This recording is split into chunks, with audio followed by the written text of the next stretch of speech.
tardes, queridos amigos. Muchas gracias por sintonizarnos. Y hoy tenemos un programa muy especial, como siempre, con la doctora Alba Luz Rodríguez, quien nos hablará con su cápsula dermatológica de mitos en dermatología. Un servidor les hablará de prostatitis y hoy tendremos un invitado muy especial, el doctor Pedro Pablo Díaz, médico neurocirujano, maestro de la medicina dominicana, que lo tendremos en la tercera sesión. No se lo pierda, luego de la pausa seguimos con nuestro programa.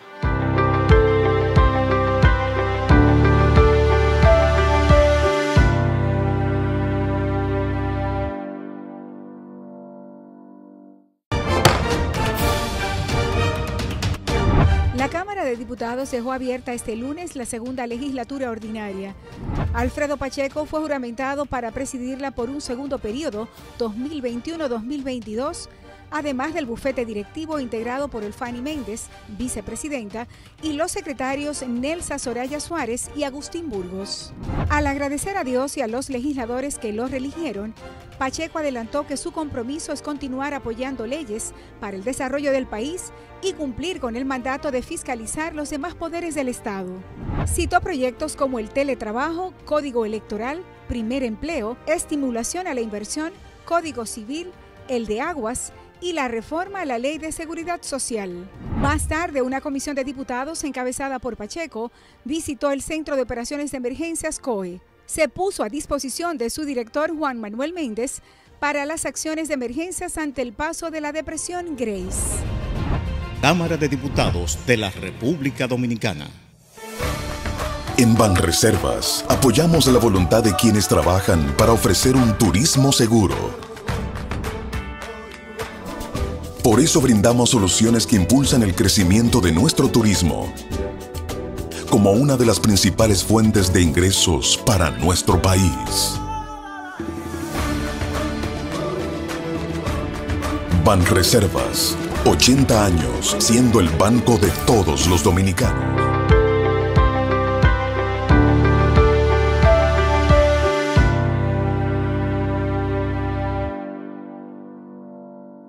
Nosotros en su programa Medicina de Cuerpo y Alma, y en la tarde de hoy vamos a hablar acerca de mitos en el área de dermatología.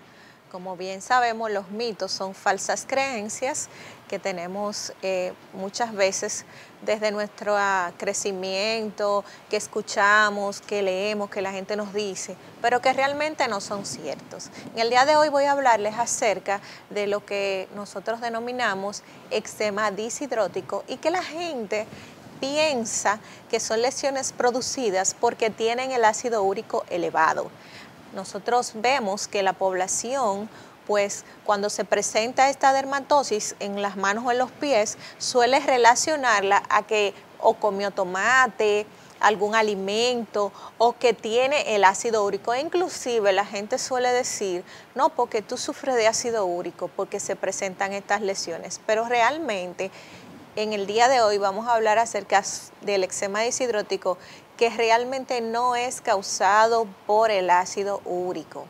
Esta es una dermatosis que se presenta en las manos o en los pies, en personas que sudan mucho las manos. Realmente no hay una causa justificada del por qué aparece este problema, pero se compone de bolitas de agua que pican mucho, muchas veces se sienten más de lo que se ven, o ampollitas, y que luego que se revientan dejan costras.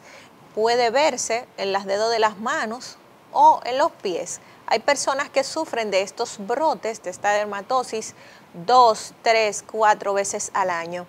Y a lo único que se ha asociado es a factores de estrés, a pacientes que sufren de dermatitis atópica o a personas que sufren de sudoración en las manos o en los pies. Suelen hacer estas dermatosis. Entonces, tampoco se asocia a la utilización de detergentes. Si fuese por detergente, entonces fuera una dermatitis de contacto. Pero en el caso específico de la disidrosis o eczema disidrótico, es causa desconocida, no sabemos el por qué ocurren. Solamente que cuando una persona tiene factores de angustia, estrés o presión, puede aparecer. Una cosa importante aquí es que no se transmite, no se pega, porque no es una enfermedad infecciosa. Y que aunque nosotros ponemos tratamientos como por ejemplo los esteroides en cremas, jabones, suele remitir, el paciente se le suele quitar las lesiones, pero muchos pacientes tienen brotes seguidos, muy seguidos de esta entidad. También cabe destacar que con la pandemia se han exacerbado los brotes de eczema deshidrótico porque empeoran cuando la persona utiliza manitos limpias o utiliza cualquier desinfectante en las manos que contienen alcohol, suelen empeorar las lesiones. Y recomendamos a pacientes que sufran de esta dermatosis que utilicen jabones neutros y suaves para higienizar sus manos, para que no se complique la situación.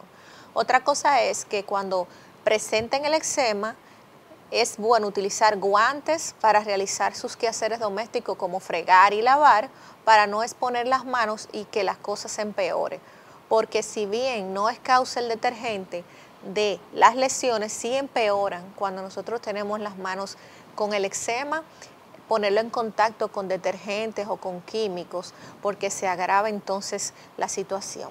El ácido úrico lo que produce su elevación es la artritis gotosa o la gota, que no es más que una artritis que ocurre en las articulaciones y que produce mucho dolor.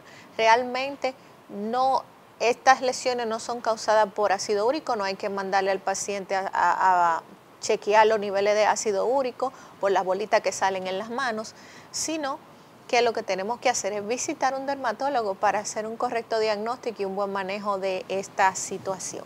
Y hasta aquí mi cápsula dermatológica de la tarde de hoy. Continúen con nuestro programa que está sumamente interesante y en breve con nuestro compañero el doctor Juan Carlos Estrella, quien va a hablar acerca de la prostatitis. Así que en breve volvemos luego de la pausa.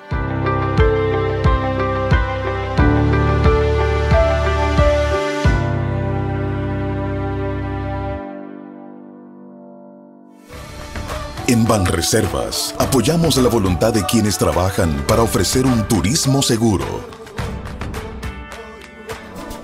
Por eso brindamos soluciones que impulsan el crecimiento de nuestro turismo como una de las principales fuentes de ingresos para nuestro país.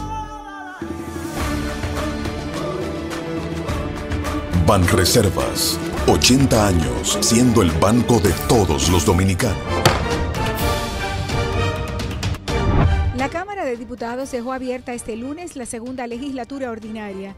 Alfredo Pacheco fue juramentado para presidirla por un segundo periodo, 2021-2022, además del bufete directivo integrado por Elfani Méndez, vicepresidenta, y los secretarios Nelsa Soraya Suárez y Agustín Burgos.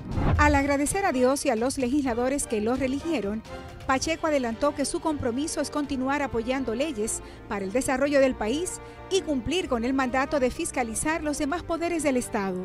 Citó proyectos como el teletrabajo, código electoral, primer empleo, estimulación a la inversión, código civil, el de aguas y la reforma a la Ley de Seguridad Social. Más tarde, una comisión de diputados encabezada por Pacheco visitó el Centro de Operaciones de Emergencias COE. Se puso a disposición de su director Juan Manuel Méndez para las acciones de emergencias ante el paso de la depresión Grace. Cámara de Diputados de la República Dominicana.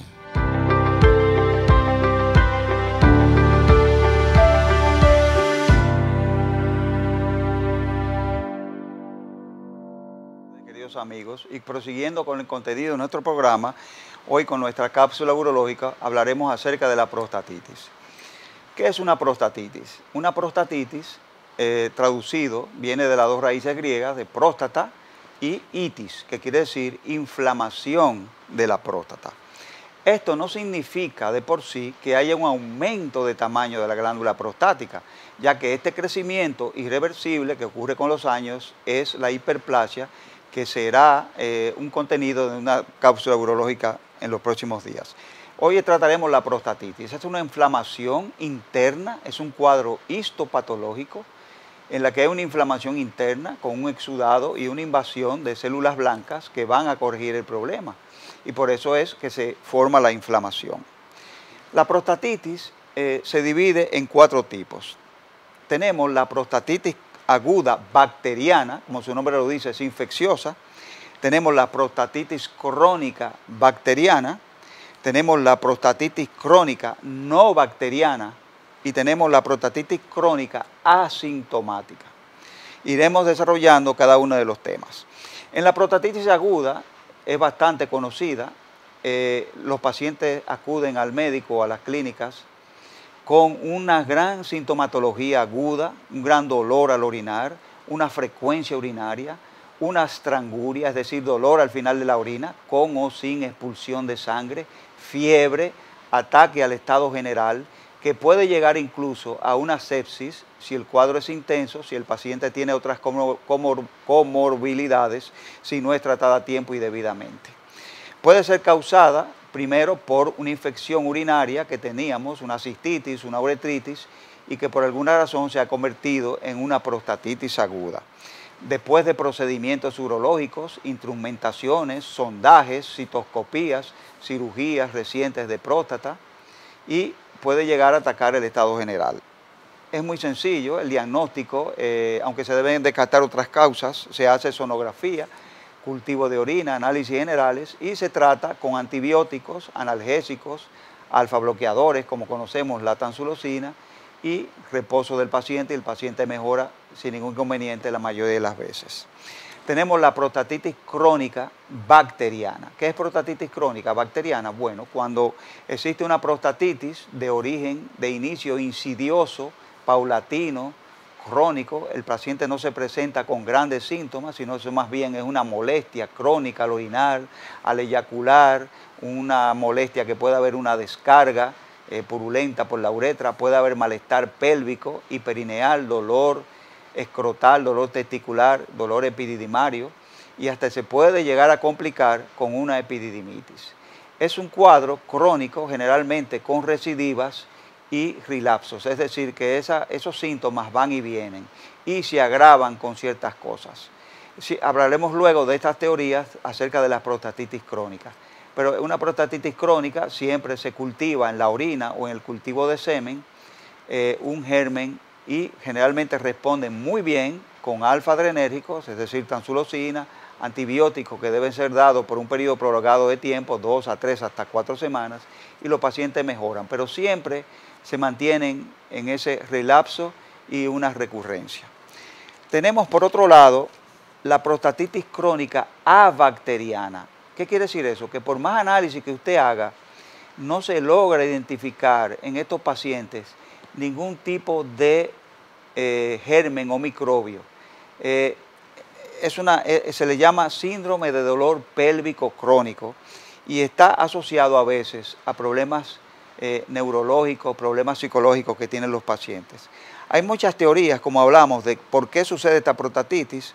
Una teoría habla de un factor obstructivo, en que puede haber una estrechez, una disinergia vesicofenteriana, esto es que el paciente no se relaja completamente cuando va a orinar y aprieta un poco inconscientemente, y eso produce un reflujo intraductal hacia adentro de los acinis prostáticos que desembocan en la uretra prostática. Ya hablamos del reflujo intraductal prostático. El problema autoinmune son pacientes quizás que tienen anticuerpos o hacen una reacción inflamatoria dentro de la próstata hacia algún componente del colágeno o de alguna sustancia dentro de la próstata. Problemas venosos, y esto se hablaba mucho antes del síndrome próstato-hemorroidal, en que había principalmente un urólogo egipcio, apellido Shafik, Ahmad Shafik, que hablaba del síndrome próstato-hemorroidal, donde hay una congestión pelviana debido al llenado, a la retención crónica, a una mala circulación del paciente, y esto crea una inflamación edematosa dentro de los órganos pélvicos. Infecciones por microorganismos no detectables, como virus, gérmenes del tipo de micoplasma, del ureaplasma, de los PPLO y etc. Se habla también de la prostatitis neurogénica por daño o inflamación de los nervios pelvianos que inervan la próstata. Se habla también de neuropsicogénicos, donde hay una alteración en la percepción de los sentimientos, de la sensitividad vésico-prostática. Y estos pacientes sienten, hay una hipersensibilidad a los sentimientos normales que se generan en esta zona. Y ellos lo interpretan como anormales y como dolor. Tenemos también la teoría miofacial y también la traumática de las capas musculares perineales, donde no hay una buena relajación, donde no hay una buena micción. Y por último también tenemos la prostatitis crónica y no sintomática, es decir, hay inflamación pero no hay síntomas. Es decir, pacientes, y es detectada en pacientes que consultan por otra causa, por ejemplo, infertilidad, por trastornos escrotales, sensaciones escrotales, dolor escrotal. No hay síntomas de ningún tipo, pero el paciente puede tener una leucocituria, por ejemplo. No se trata porque no sabemos qué puede haberse. Hay analgésicos y esas cosas. Tenemos que diferenciar siempre entre una inflamación, un crecimiento prostático, que es la hiperplasia prostática benigna, y la prostatitis, que es una inflamación, es un diagnóstico histopatológico intraprostático y que se debe a una inflamación y no al crecimiento prostático. Otra cosa que agregar es que en la mayoría de estas prostatitis crónicas y en la aguda, el PSA se dispara en la sangre, pero ese PSA, después que la próstata recibe tratamiento y los síntomas ceden, ese PSA vuelve y baja. Acuérdense que el PSA es un marcador que no es específico, no solamente lo produce la célula cancerosa, sino también la célula prostática normal y una célula inflamada. Por eso sube y no debe de ser un motivo de preocupación en los pacientes que encuentran un PSA alto que tienen prostatitis crónica. Eso sí, debe haber un seguimiento porque puede haber un tumor escondido detrás de estos síntomas. Hasta aquí nuestra cápsula urológica. Y sigamos con el contenido de nuestro programa con el doctor Pedro Pablo Díaz, quien nos hablará de la lumbalgia y otros temas. Muchas gracias.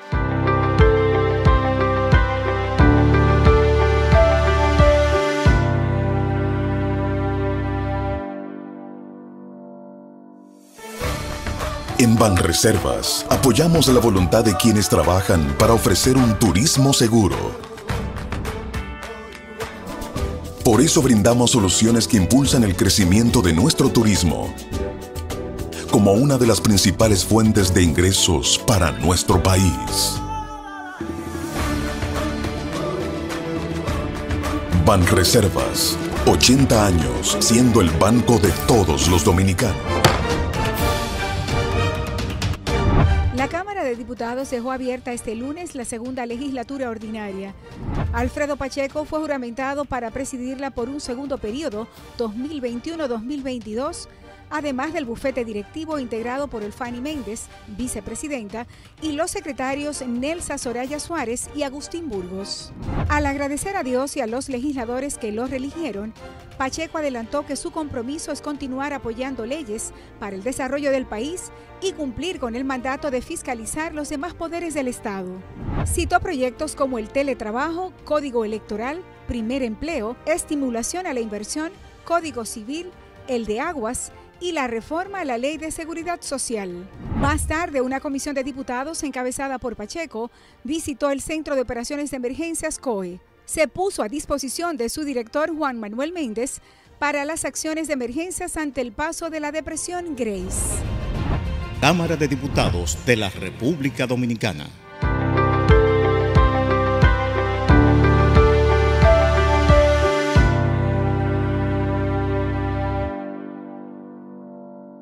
Y continuando con el contenido de nuestra entrega de hoy, es un motivo de alegría, de placer, tener uno de los profesores más destacados en la ciencia de la neurocirugía. Tal como habíamos prometido, tenemos hoy al doctor Pedro Pablo Díaz Vázquez, muy conocido, neurocirujano dominicano. Buenos días, doctor. Buenos días, doctora. Buenas tardes, Juan Carlos. Muchas gracias por estar aquí en familia en este su programa. Gracias por venir y tenerte presente. Poniéndome a su disposición y aclarando las dudas o haciendo los comentarios de lo que a ustedes les interese. Es un honor, es un placer y yo espero que no sea la última. No va a ser la última. Seguro que no, para nosotros el placer es nuestro y tenerlo aquí. Gracias por venir. Gracias por venir. Doctor, ¿cuál es el motivo más frecuente, el síntoma más frecuente de consulta en la consulta de neurocirugía? En neurocirugía, más de la mitad de las consultas que recibimos es el dolor de espalda baja. Me duele la espalda. La gente dice me duele la cadera. Pero en realidad en medicina la cadera es la unión del fémur con la pelvis. Pero para el dominicano eso es dolor de cadera. El término preciso y correcto es dolor de espalda baja. La columna vertebral tiene 5 segmentos. Segmento cervical, dorsal, lumbar, sacro y coxígeo. Cuando la gente te dice me duele la cadera o me duele la parte baja de la espalda, están hablando por lo regular de un dolor lumbar, que son las 5 vértebras lumbares, que es un segmento muy móvil de la columna y que con mucha frecuencia genera dolor. Dolor de diferentes intensidades, desde un dolor leve hasta un dolor severo.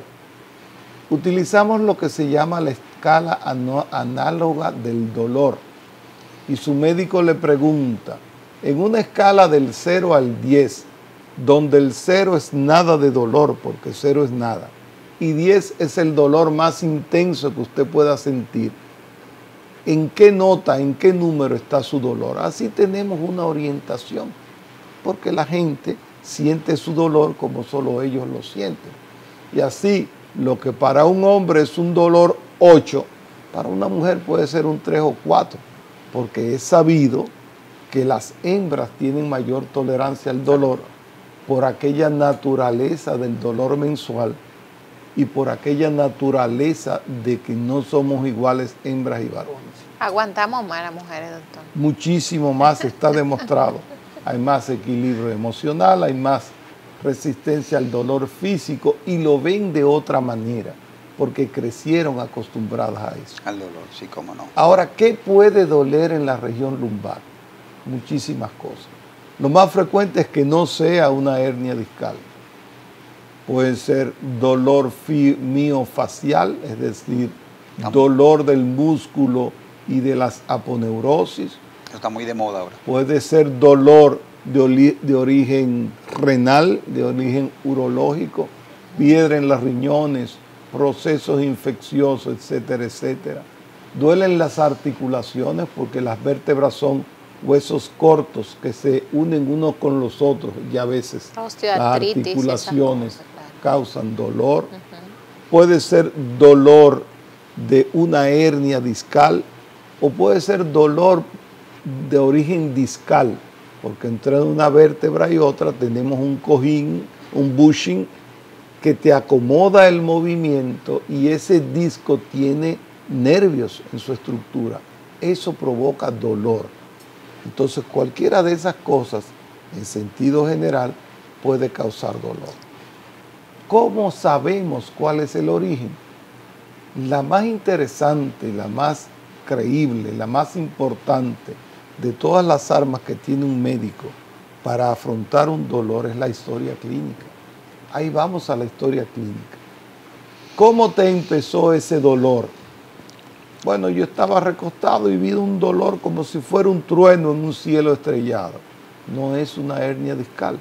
Esos dolores de origen súbito sin tú hacer nada, podría ser una piedra en los riñones, ¿verdad que sí, Juan Carlos? Claro. ¿Hacia dónde se mueve el dolor? Hacia la región inguinal, hacia los testículos o la región genital. Por lo regular es un dolor de origen urológico. Ahora, cuando tienes un dolor que comienza después de un esfuerzo, ya ese es un dolor de origen raquídeo. Le estaba cambiando la goma al carro, estaba lavando un baño, cambié un botellón de agua. Esos botellones de agua son una cosa seria. Es una fuerza. Esa es una causa de consulta. Eso sí es un dolor de origen raquídeo. ¿Y hacia dónde se te dirige tu dolor? Se puede quedar fijo en esa región lumbar o se puede ir hacia la pierna. Entonces, cada nervio del organismo tiene un trayecto definido. Dependiendo del trayecto en que vaya el dolor, nosotros podemos saber cuál es la raíz nerviosa que está comprimida, en el caso que haya dolor irradiado o radicular. Si el dolor es solo en región lumbar, entonces un lumbago, que es el dolor de la región lumbar. Lumbago agudo si es reciente, de menos de 2 o 3 semanas, crónico cuando es de más de 6 semanas, y recidivante cuando se le presenta, se mejora, vuelve, se mejora y ya se presenta más de 3 o 4 veces en un año. Ahora, si el dolor lumbar se irradia hacia las piernas, entonces tenemos un dolor lumbociático. Ciático, como dice la gente del pueblo, la ciática tiene una base científica. El nervio ciático está formado por varias raíces nerviosas. Entonces, cuando la gente dice, tengo una ciática por un dolor en la pierna, tiene razón. La filosofía popular nos da la razón. Lumbociática de varios tipos con una irradiación en la pierna. ¿Cómo duelen los nervios? Es un dolor extraño. Puede ser una punzada, puede ser un calambre, puede ser un hormigueo, puede ser un adormecimiento, puede ser electricidad, que es lo que llamamos en ciencias neurológicas el dolor neuropático, dolor por daño del nervio, el dolor neurítico.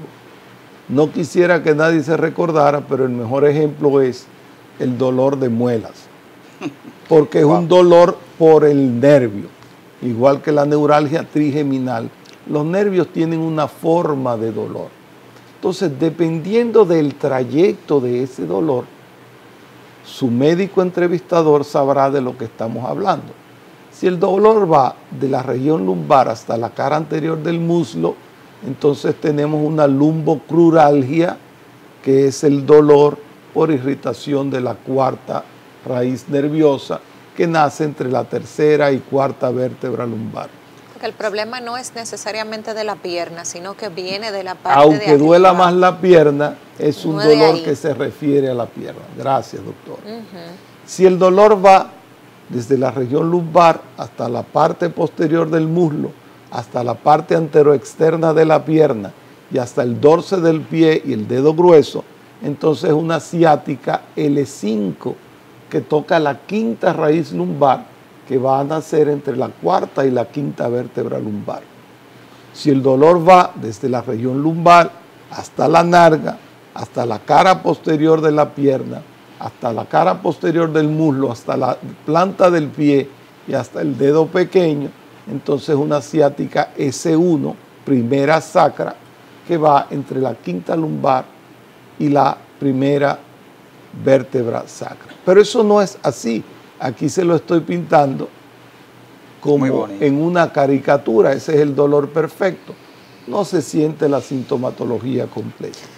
Doctor, nosotros vemos que regularmente cuando las personas comienzan a presentar algún tipo de dolor suelen ingerir complejo B. ¿Ayuda el complejo B con la conducción de los nervios? Bueno, los laboratorios se van a poner en contra mía, pero realmente Diga no. la realidad, doctor. Yo hice una residencia en Marsella de 6 años, en Francia, y nunca indiqué un complejo B para un dolor ciático por hernia discal. Ahora, cuando es una carencia de vitamina B, hay dolores neuropáticos y neurálgicos. Todos esos complejos B están de más. Hay una conducta clásica entre los médicos dominicanos que hacen emergencia. Es que le ponen un diclofenac con complejo B a todo el que vaya a la emergencia. No es verdad, a menos que no sea una persona que tome alcohol, que coma poca habichuelas, que tenga un déficit de vitamina B. Tampoco le va a hacer daño. Al otro día ellos van a notar que orinan un poco amarillo, colúrico, amarillo intenso. Amarillo. Y el olor a vitamina. Y el olor a vitamina. ¿Qué están haciendo? Esa superdosis de vitamina la están orinando. Pero no me opongo a que se la pongan. Yo personalmente no la indico.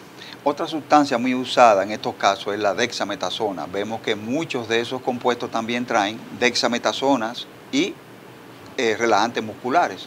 ¿Cuál es la Ahí función sí estamos entrando en materia verdadera. La dexametasona es una cortisona, es un esteroide, y todos los esteroides tienen un fuerte poder antiinflamatorio. Ese nervio que está inflamado por la compresión, ese disco que está inflamado por la compresión, esas articulares inflamadas, sí van a mejorar su dolor porque va a bajar la inflamación.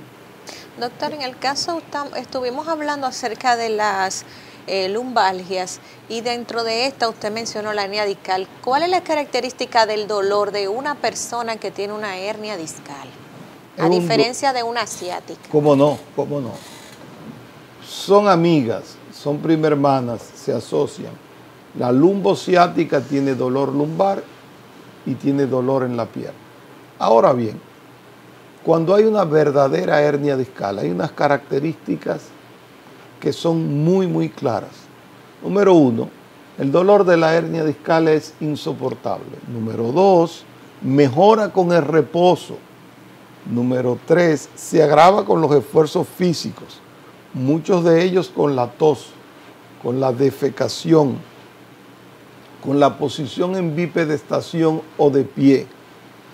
Cuando el paciente se cambia de posición de sentado a parado o de parado a sentado, aumenta el dolor.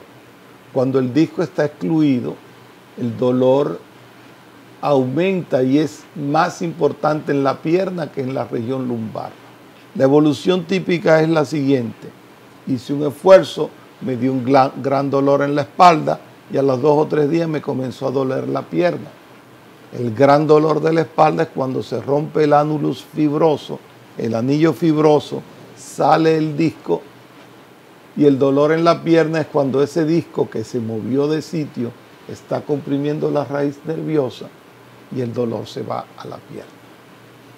Es frecuente que cuando hay otras degeneraciones, otros cambios en el canal por donde van las raíces, haya dolores típicos como la claudicación intermitente, que es cuando hay una estrechez del canal, entonces un dolor pluriradicular que aumenta con la caminata, que cede cuando se sienta. A tener siempre presente los dolores en las piernas de origen vasculares por la insuficiencia circulatoria, donde hay un problema venoso o arterial a determinar. Las varices. O sea, las varices. O sea que también una hernia discal puede dar síndrome de claudicación intermitente, de cansancio. Indiscutiblemente. Tú le preguntas, usted va a un centro comercial, ¿a los cuántos metros tiene dolor? Doctora, a los 50 o 100 metros ya tengo que buscar un banquito para sentarme. Puede ser una estrechez de canal lumbar que tiene una solución quirúrgica, que es algo de las cosas más satisfactorias de mi trabajo. ¿Y cuál es el mecanismo por el cual una compresión medular puede causar una claudicación intermitente? Porque todas las raíces nerviosas van en un estuche que le queda pequeño. Vuelvo al principio para el que no es médico. La columna vertebral tiene un conducto que se llama conducto raquídeo, por donde van bajando todas las raíces que salen a ambos lados para ir a los miembros inferiores. Esos serían los ramales. Ese conducto, esos ramales, tienen su espacio natural que por hipertrofia de las articulaciones que están próximas, hipertrofia de los ligamentos, se van poniendo estrechos. Es como cuando se va llenando un autobús, al principio está bien, y cuando avanzan las paredes nadie se baja y todo el mundo se sube, pues ya todos van comprimidos. ¿Qué es lo que hay que hacer? Descomprimir ese canal, pero las vértebras, si las dejas sueltas, se mueven, y por eso es que muchas veces hay que poner unos tornillos con unas barras para evitar ese movimiento secundario a la descompresión. Pero la claudicación intermitente, muchas veces la gente piensa que son de origen vascular, también son de origen neurológico y con muy buena respuesta. Claro, no todos los pacientes van a evolucionar igual, porque en un país de diabéticos e hipertensos, recuérdate que el diabético descompensado tiene una neuropatía, un daño en el nervio. Entonces, si la fibra nerviosa ya está dañada por una diabetes descompensada, por más que descomprimas, tu resultado va a ser moderadamente bueno, pero nunca será excelente, porque estamos trabajando en un daño ya persistente. Lo mismo que con los fumadores que tienen un daño en la circulación del nervio, en la vasa vasorum, sí, claro, y también en las arterias de miembros inferiores. Cuando usted se refiere, doctora, a descompresión, ¿se refiere a procedimiento de cirugía para corrección de estos problemas? Exactamente, y dependiendo del daño que haya, será la radicalidad o la extensión de la cirugía. Puede ser mínimamente invasivo a través de una endoscopía, igual que la laparoscopía abdominal. Tenemos acceso a llegar a la raíz y simplemente descomprimirla a través de una pequeñita camarita de televisión más fina que un bolígrafo Bic, por eso es que la incisión es de 1 centímetro, o una descompresión completa, quitando la parte posterior de la vértebra para liberar bien esas raíces y que puedan desplazarse con libertad. Y una vez, doctor, hay personas, o he visto pacientes que les recidivan las hernias. Sí. Si el paciente no cambia su estilo de vida una vez ha sido operado, ¿puede que le vuelva a salir? Aunque cambie su estilo de vida, puede volver a salir. Te explico en términos anatómicos. Número 1, sacamos el disco que está excluido o desplazado, pero nunca lo sacamos un 100%. Y número 2, es posible que hayas operado un nivel y que haya una fatiga del segmento suprayacente. Realmente hay una predisposición individual entre un paciente y otro a hacer hernias, igual que cánceres, igual que infecciones, igual que alergias. Hay una naturaleza en el individuo. Pero yo creo que en una situación de emergencia con un dolor exquisito, la solución discal de la cirugía discal es excelente. Pero, atención, el último método para tratar un dolor ciático, aún con hernia discal diagnosticada, es la cirugía. El último recurso. Hay todo un proceso. El reposo, la fisioterapia, los esteroides, la infección epidural. Pero llega un momento donde y hay un grado de afectación donde definitivamente lo que tenemos que hacer es ir a la cirugía. Doctor, ¿y las fajas? Que hay personas que se ponen fajas o compran fajas porque sufren de hernia. ¿Eso resuelve? Eso es un aliado que se convierte en amigo y en enemigo. ¿Qué hace una faja? Evita el movimiento muscular. Si evitas el movimiento muscular, el músculo no trabaja y se atrofia. Y si el músculo está débil, nunca podrá manejar bien una columna. Nunca he indicado una faja por más de 5 a 7 días. Porque es un enemigo, te debilita el músculo y después produce más y más dolor. Por eso es que la fisioterapia funciona, porque te inmoviliza, pero con todos los recursos que tienen a mano fortalecen el músculo y ese paciente sale mejor. Bien, estamos conversando con nuestro invitado en la tarde de hoy, el doctor Pedro Pablo Díaz, médico neurocirujano. Estamos hablando acerca de las hernias discales, las ciáticas. Y vamos a una pausa comercial. Luego de esta volveremos con el doctor a nuestro segundo segmento. Sigan con nosotros en nuestro programa de hoy.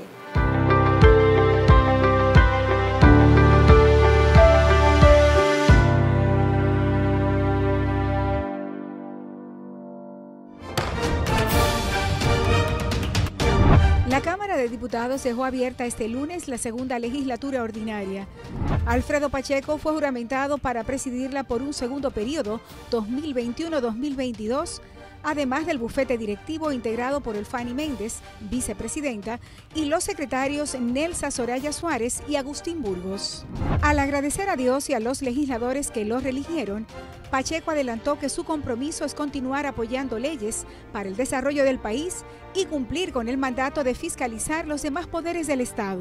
Citó proyectos como el teletrabajo, código electoral, primer empleo, estimulación a la inversión, código civil, el de aguas y la reforma a la Ley de Seguridad Social.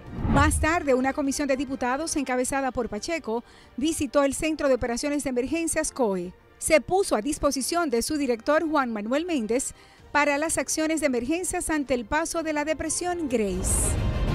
Cámara de Diputados de la República Dominicana. En Banreservas apoyamos la voluntad de quienes trabajan para ofrecer un turismo seguro. Por eso brindamos soluciones que impulsan el crecimiento de nuestro turismo, como una de las principales fuentes de ingresos para nuestro país. Banreservas, 80 años siendo el banco de todos los dominicanos.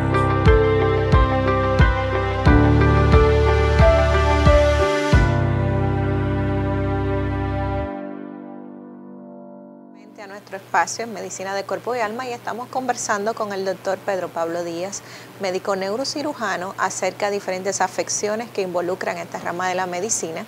Y doctor, continuando con nuestro conversatorio, quisiera hacerle una pregunta con respecto a muchas personas que se quejan de dolores en los brazos o muchas veces se quejan de bursitis y realmente el problema está aquí arriba en la columna cervical.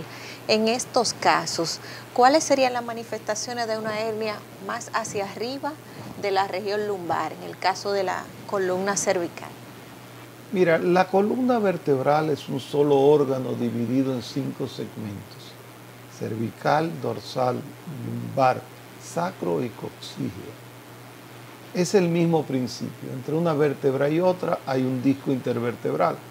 Ese disco intervertebral, si se desplaza, casi siempre por las mismas razones que en la región lumbar, un sobreesfuerzo, un exceso de tracción, va a comprimir el nervio que sale a ambos lados de la columna vertebral. Y va a originar un dolor que a nivel cervical se va a llamar neuralgia cérvico-braquial o neuritis del brazo y del cuello. Dependiendo el nivel de vértebra en el cual el disco esté desplazado o comprimiendo, se llama neuralgia cérvico-braquial de tal nivel. Los que están entre la cuarta y la quinta vértebra cervical darán mucho dolor en el hombro, en el deltoides, en el músculo donde se ponen las inyecciones del brazo. Los que están entre la quinta y la sexta darán un dolor en el cuello, en el hombro, en el brazo, en el antebrazo y en la mano hacia esos 2 dedos. Fíjate que forma un 6. Los que están entre C6 y C7 darán un dolor en toda la parte posterior del brazo hasta el dorso de la mano. De forma tal que por teléfono o viéndote en la interrogación en la madre del principio del tratamiento médico, que es la historia clínica, ya sabemos lo que tú tienes. Ahora, ¿cuáles son las causas de una neuralgia cérvico-braquial? Son muchas. Una simple hernia discal de disco blando, un disco que se rompió por un sobreesfuerzo. Una compresión artrósica, porque el cuello es la parte más móvil de la columna. Un tumor de la médula espinal misma, o un tumor de una raíz nerviosa, o un tumor de la membrana que envuelve al nervio, que se llama meninges. Son muchas las causas. Diagnóstico clínico: tú diagnosticas la raíz nerviosa afectada o el síndrome de dolor cérvico-dorsal.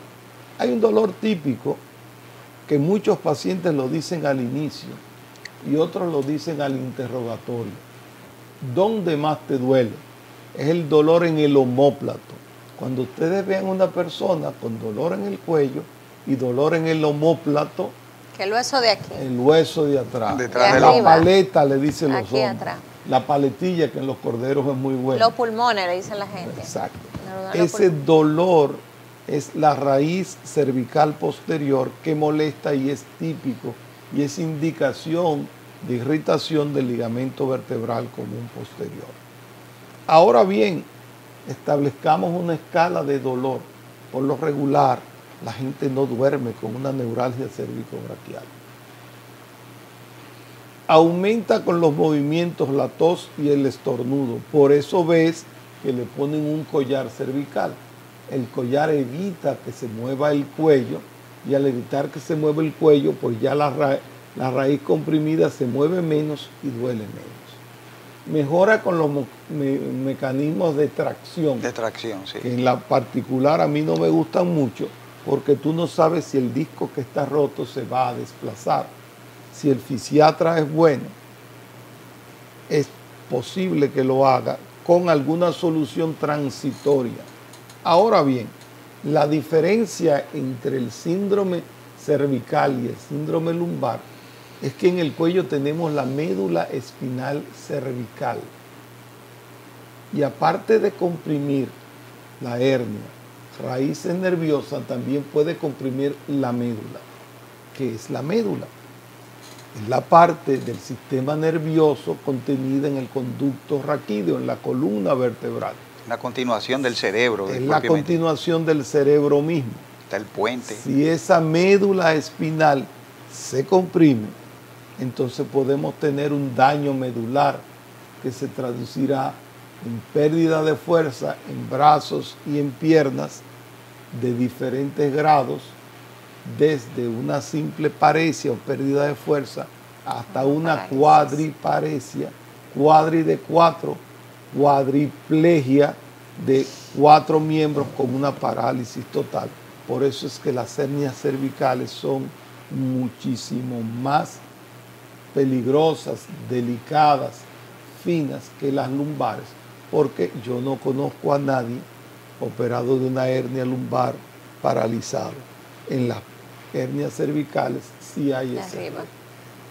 En la cirugía. En la cirugía. En la cirugía y en la evolución. Sí, sí, sí. Porque más de uno tengo que sencillamente no ha querido operarse o tiene miedo o ha perdido tiempo o se está preparando y lo chocan por detrás, hacen un movimiento de flexión brusca del cuello y llegan cuadriplégicos.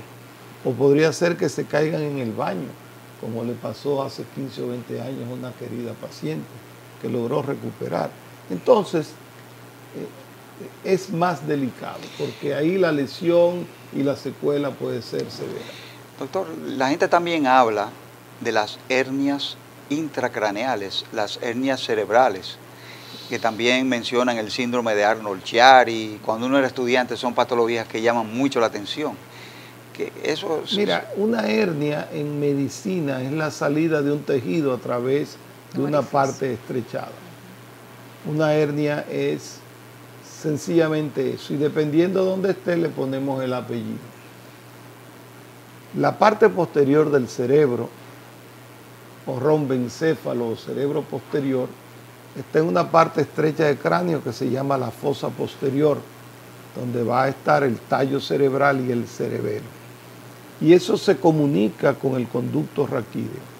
La parte inferior del cerebro se llama amígdala cerebelosa.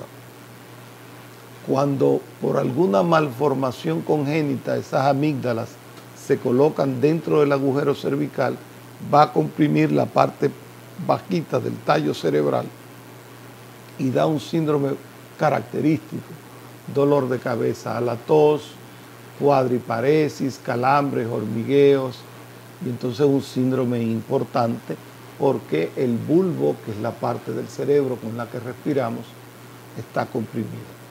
Unas veces son quirúrgicas, otras veces no son quirúrgicas, dependiendo del grado de descenso. A veces esas amígdalas cerebelosas pueden llegar hasta la segunda vértebra cervical, y ahí sí son quirúrgicas. La hernia se va por el agujero occipital, por ahí es que sale. Por el agujero occipital sale, y entonces tú vas a tener en el conducto raquídeo no solo la médula y las raíces, sino médula, raíces y cerebelo. De ahí viene la compresión. Doctor, usted ha mencionado fisiatra. ¿Es parte del tratamiento de estas hernias esa intervención? Sí, primero, el paciente debe primero visitar un neurocirujano. ¿Ustedes lo envían a un fisiatra o el paciente puede ir al fisiatra directamente para tratar la situación? ¿O forma parte en conjunto de la cadena lógica normal es que el paciente consulte un médico que sepa de eso? Sea un buen clínico, sea un neurólogo, un neurocirujano, un cirujano de columna, eso no importa.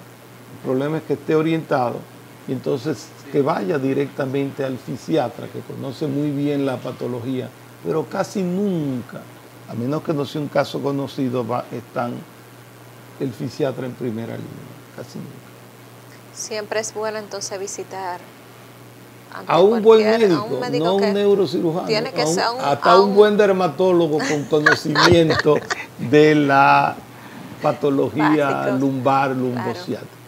Claro que sí. Lo importante es que se haga de calidad, no es el título. Por lo regular van a ver los urólogos con estos dolores lumbares. Bueno, lo único que nos diferencia es una N. Exacto. El urólogo y el neuro. Exacto, una NE. Una N, sí. Bueno, hasta aquí, agradecerte tu presencia, Pedro Pablo, amigo, entrañable, compañero de trabajo por 30 años, destacado neurocirujano dominicano. Ha sido un placer y un privilegio tenerte aquí. Espero que para los amigos televidentes también. Hasta aquí nuestro programa. Le agradecemos su sintonía con nosotros. No se pierda este programa ni se pierda el del próximo domingo de 2 a 3 en Cinevisión, Canal 19. Gracias.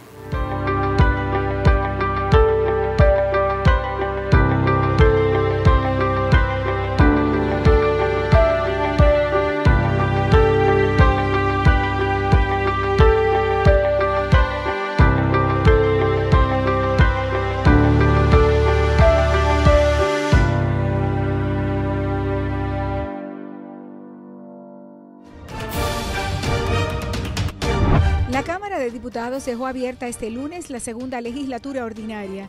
Alfredo Pacheco fue juramentado para presidirla por un segundo periodo, 2021-2022, además del bufete directivo integrado por Elfani Méndez, vicepresidenta, y los secretarios Nelsa Soraya Suárez y Agustín Burgos. Al agradecer a Dios y a los legisladores que lo reeligieron, Pacheco adelantó que su compromiso es continuar apoyando leyes para el desarrollo del país y cumplir con el mandato de fiscalizar los demás poderes del Estado. Citó proyectos como el teletrabajo, código electoral, primer empleo, estimulación a la inversión, código civil, el de aguas y la reforma a la Ley de Seguridad Social. Más tarde, una comisión de diputados encabezada por Pacheco visitó el Centro de Operaciones de Emergencias COE. Se puso a disposición de su director Juan Manuel Méndez para las acciones de emergencias ante el paso de la depresión Grace. Cámara de Diputados de la República Dominicana. En Banreservas apoyamos la voluntad de quienes trabajan para ofrecer un turismo seguro. Por eso brindamos soluciones que impulsan el crecimiento de nuestro turismo, como una de las principales fuentes de ingresos para nuestro país. Banreservas, 80 años siendo el banco de todos los dominicanos.